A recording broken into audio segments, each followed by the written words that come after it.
আয়, এটা হচ্ছে তোর রুম। তোর মতো করে গুছিয়ে নে।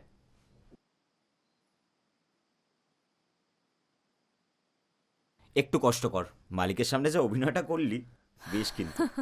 আমি তো পুরো হড়কে গেছিলাম। ও হ্যাঁ, এনে চাবি। আমার ফিরতে একটু সন্ধ্যা হবে, বুঝলি? অফিসও আছে, লেটও হয়ে গেছে অনেক, আমাকে এক্ষুনি বেরোতে হবে। আমি আসার সময় খাবার নিয়ে আসবো।